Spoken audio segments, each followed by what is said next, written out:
In this week's Menopause Monday, we're reframing menopause as a rite of passage, which I think it really deserves to be seen as. Yes, it can be bumpy. Yes, it can be challenging. I'm not denying any of that. But also, when you look at mainstream media, if you do a search on Google for menopause images, it's always full of women. They're holding their head, they're crying, they're looking depressed, they're sat in a dark corner.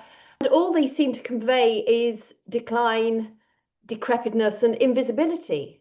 Well, how about we reframe that? We tend to think of menopause as a decline. We think about the symptoms, the brain fog, the hot flushes, everything drying up, rage, and then eventually we just fade into beige cardigans. What if that is not the whole truth? What if it's not the truth at all? What if menopause is not the end of the story, but a very particular beginning? Rather than seeing it as a malfunction, how about a metamorphosis? Today I'm going to talk about menopause as a rite of passage, a heroine's journey. Because when we stop pathologizing this phase, we start to reclaim its power again. Welcome to my channel. If you're new here, my name's Kate. I am 54 and don't take HRT, never did. Went through perimenopause early and through trial and error have found through lifestyle and holistic methods how to live a vibrant, healthy, happy midlife and beyond.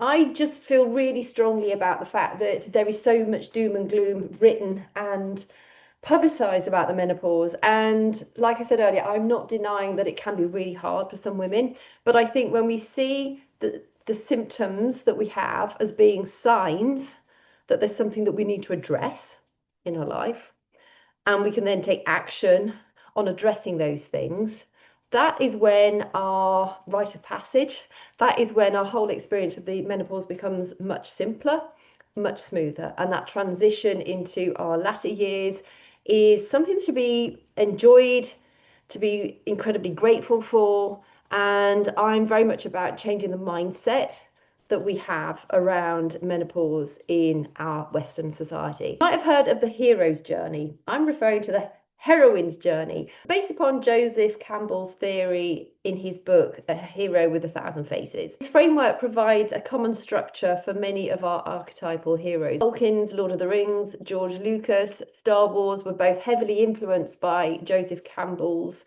structure, and in actual fact you'll find a lot of adventure films follow that similar structure. So that's how I want to weave that into today's Menopause Monday. When you think about those sorts of films, it's all about the man going off, finding hard times, slaying the dragon, and then becoming the victor. Well, for women, we don't follow that linear path. Our journey is cyclical, it's deep, it's that ebb and flow. It's less about slaying dragons and more about shedding the skins that no longer suit us. It's less about marching forward and more about spiraling inwards. Our heroine's journey often starts with something being taken away, our former identity before perimenopause hit us. Our role shift, our hormone shift, our tolerance for nonsense definitely shift. And the first part of the journey is often disorienting. It's not decline, it's a descent, and there's a difference to that. And that leads me on to the next part of our journey. Let's call this bit the initiation phase. It can feel like you're falling apart, but I actually like to see it as a dismantling, lovingly, relentlessly from the inside out. When we really notice those symptoms, we have the rage, we forget who we are, we forget our children's names momentarily, we have breakdown in the middle aisle of Tesco's, we feel all the emotions in their full technicolor. And I see this rearrangement as a real stripping back. It's us getting rid of the SH1T that we don't want in our lives anymore. It's us becoming intensely aware that the stuff that we find frustrating, the stuff that we no longer find relevant, is, rather than trying to find a way to continue to carry that with us, it's our signal that, isn't it maybe time to shift it? And it's like a molting of getting rid of all the clutter and the identities that really no longer serve us, that we've built upon us, some of those layers that we're breaking ourselves free from, in order to genuinely, authentically find and discover who we are at our true core. And yet our brain changes. It's not all in your head. Well, it is in your head, but things are changing. The circuitry is rewiring inside of our brains. And that's not a bad thing. It is, when you think about it, we're no longer in our childbearing years. We don't need that amount of sex hormones that we used to have. And yes, there is a role that estrogen and progesterone and testosterone play, but they play a lesser role because we don't need as much of them. And it's more about understanding how not just those sex hormones work, but how we can manage our stress hormones. Those are really important post-menopause, and also making sure that we're managing our insulin, which is our fat storing hormone, and the stress hormones and the insulin are very tightly linked together. So when we can focus on getting rid of those things that we find frustrating and annoying and just complete nonsense in our lives, they have no relevance to us anymore. That reduces that stress. And a lot of us battle through. We think we should still keep doing and persevering with the things that we've been doing up until this point. And sometimes it's about taking stock and thinking, actually, that's no longer serving me. Or actually, I'm not happy in this relationship anymore. Or actually, I just want peace. I don't want the noise. I don't want the parties. I don't want the clutter. I don't want the small talk or the chit chat. I just want genuine connection with a few people who really get me, for me to feel safe in their company and to get rid of all the rest because it's no longer serving us. Our identity has changed. We've metamorphosized into another type of our being. Our brains, as they're being rewired, it means that we do forget more things. We can't multitask like we used to do, and that's no bad thing. The parts of our brain that are required for people pleasing and smoothing over the cracks, start quietening down, we lose that neural noise and we start to gain clarity. Neuroscientists have shown that after menopause, for a lot of women, they do gain clarity, they do gain their confidence. They have a real sense of groundedness and thinking, actually, this is who I am. This was me all along, but I allowed myself to be swayed by all these other commitments, identities, and that's no bad thing. We're a mother, we might be a partner, we might be this, that, and the other. But all of a sudden, you get to this sort of stage of life, and you're still certain, I will always be a mother, and I will also be an ex-wife forever. I will always be a daughter. There's certain things we're always going to be, but we seem to gain clarity in our roles. And we become more grounded in each of those roles purely because we're understanding more about who we are. We're stripping back those layers that really are inconsequential to us. The brain is not declining, it's refining itself, shedding the excess and sharpening that signal. We get to the initiation section of the heroine's journey. The trials, the truth, and the yurt fantasy. I don't know about you, but I, for years, have dreamt about living in a yurt.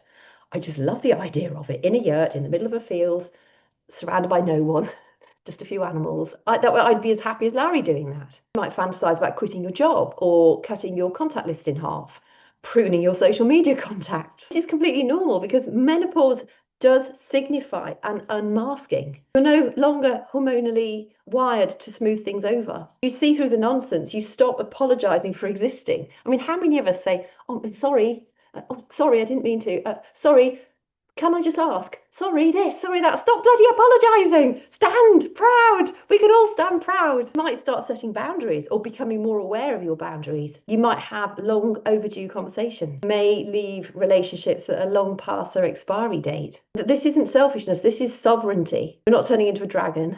You're turning into a woman who finally knows her worth and is ready to stand proud of what you deserve. So what happens when you emerge from this cocoon of re-identification? Bring back the medicine. You bring back the wisdom, the laugh lines that came from surviving, the authority that doesn't need external approval. You become the woman that the younger generations of women need to see. The one who says it's okay to take up space. You don't need to feel guilty for taking rest. It's okay to change and to evolve. You stop shape-shifting to fit the room and you start letting the room shift around you. So if you're somewhere in this journey, in the middle of the brain fog, the rage, the changing sense of your identity, just know that this is completely normal. You're not broken, you're being rebuilt. You're not fading, you're unfurling. And this journey that you're on, it's not just yours. It's ancient, it's necessary, and it is so powerful. And we're on it with you. This menopause is not the end of your story. This is the chapter when you start to become the author of the story that's unfolding from now onwards. If this landed with you, share it with a friend. Comment below with where you are at on your journey. If you want more tools or support or community, come and join me on Substack. I write an in-depth blog post around sort of midlife, menopause, our rewilding at least once a week. I share daily audio clips from my latest book, which is still about to be released. It's not quite released, but it's getting there, The Daily Renewal, all based upon emotional intelligence, pragmatic, solution focused ways to get you through the days, which are really hard and dark, and you're struggling to find the glimmer. I also share a collection of what I call rewilding verses, which have a similar theme to what we've discussed today, and the fact that we are incredible beings. Women are just incredible creatures, and we all have a lot more strength in us than we think we do. The problem is society keeps wanting to push us down. The thing that gets me the most is like a woman can have exactly the same job as a man and he still gets paid more than she does. How is that ever allowed to happen? Sexism, racism, political isms, it's all a load of BS. We're all humans sharing a common planet. And isn't it about time that we as women, because we're the ones with the higher emotional intelligence, apparently, we're the ones with the emotions. We're the ones that talk. Why not allow us to grow those deeper bonds between us rather than, I don't know about the narrative you grew up with, but it's just like, oh, I mean, I was a tomboy, so I got on with the boys well. But I think for younger women, there's always a sense of competition. How about we change that competition into collaboration? Because united, we have so much power together. So if you found this helpful, please give it a thumbs up.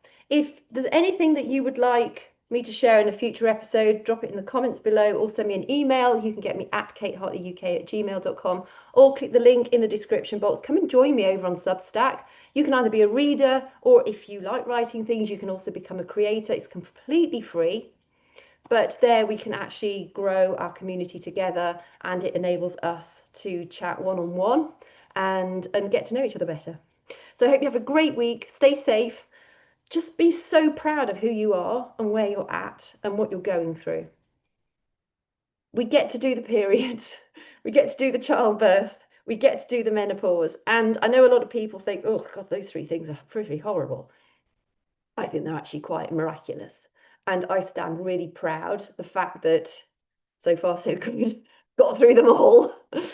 It doesn't mean it's not going to be a challenging journey, but